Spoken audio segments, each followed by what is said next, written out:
ভারত কখনো আমাদের বাংলাদেশের বন্ধু হতে পারে না। তারা আবারও প্রমাণ করে দিয়েছে। মুস্তাফিজকে ছেড়ে দিতে বলছে এবারে আইপিএল থেকে। মুস্তাফিজ আইপিএলে খেলবে এবারে কলকাতার হয়ে।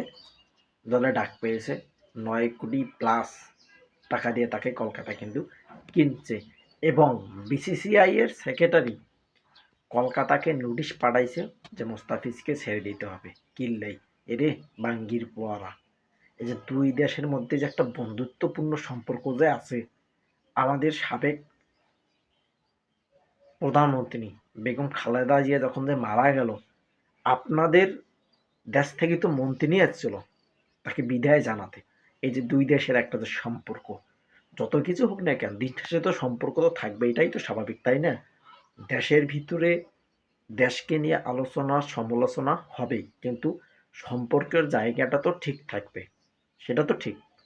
কিন্তু এই যে বিসিসিআই এর সেক্রেটারি কলকাতাকে নোটিশ পাঠাইছে যে মুস্তাফিজকে ছেড়ে দিতে হবে। কেন? এরে বাঙ্গির পোয়ারা, তোদের কি পেটের ভাত হজম হয় না বাংলাদেশকে লাড়া না দিলে? এই যে তোদের মাটিতে বিশ্বকাপ, তাহলে আমি মনে করি এই বিশ্বকাপে ইন্ডিয়ার যেহেতু বিশ্বকাপ, সেহেতু বিসিবির এটা দেখা দরকার যে আমাদের প্লেয়াররা যেহেতু ইন্ডিয়াতে যাবে তাদের নিরাপত্তা কই, যেখানে মোস্তাফিজকে তারা বাদ দিয়ে দিচ্ছে, মানে দিবে, অলরেডি দিবে, চিঠি পাঠাচ্ছে। কিন্তু সেহেতু আমরা ইন্ডিয়ায় কেন বিশ্বকাপ খেলবো? আইসিসির কাছে অভিযোগপত্র দিতে হবে বিসিবি।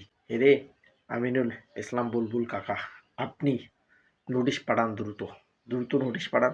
এবং মোস্তাফিজ ভাই ভালো player, as a big player, Mustafiz big player দেখে কিন্তু আইপিএলে টানা খেলতেছে। এবং এবারে আসরে সর্বোচ্চ টাকায় বাংলাদেশি একজন প্লেয়ার দল পেয়েছে, কলকাতা নাইট রাইডার্স। কিন্তু তোরা যা শুরু করছিস, মোস্তাফিজ দুর্দান্ত ফর্মে আছে, কলকাতা মোস্তাফিজকে ডিজার্ভ করে বলে তাকে নিছে। কিন্তু দিন শেষে তোরা যে মোস্তাফিজকে ছেড়ে দিতে চাচ্ছিস, ছেড়ে দেওয়ার জন্য চিঠি পাঠাইছিস, এই কাজটা কি আসলে ঠিক হয়েছে? আমি মনে করি অবশ্যই এটা ভুল হয়েছে। কারণ দুই দেশের মধ্যে শত্রু থাকতে পারে, আলোচনা সমালোচনা থাকবে, কিন্তু আক্রমণ তো করা যাবে না ভাই, আক্রমণ তো করা যাবে না। আপনারা পাশের দেশ, আপনাদেরকে আমরা সম্মান করি, অনেক জায়গা থেকে সম্মান করি।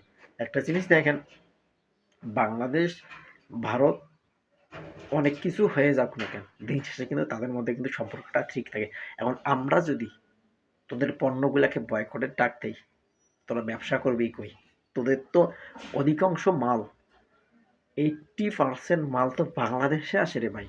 তোরা বাংলাদেশ থেকে ব্যবসা করে টাকা নিয়ে যাচ্ছিস। এই জিনিসটা যদি আমরা এখন বন্ধ করার বয়কটের ডাক দেই, তাহলে তোদের অবস্থাটা কি হবে? রাস্তায় রাস্তায় বাজারে বাজারে ডেনে ডেনে হবে। কিন্তু যা কিছু হোক না কেন ভাই, তোরা চিঠি আবার ফেরত নে। মোস্তাফিজকে আইপিএল খেলাতে হবে। তোমরা যদি নিজেদের ভুলটা বুঝতে পারো তাহলে চিঠি উইথড্র করে নাও। মোস্তাফিজ আইপিএল খেলুক, এটা আমরাও চাই।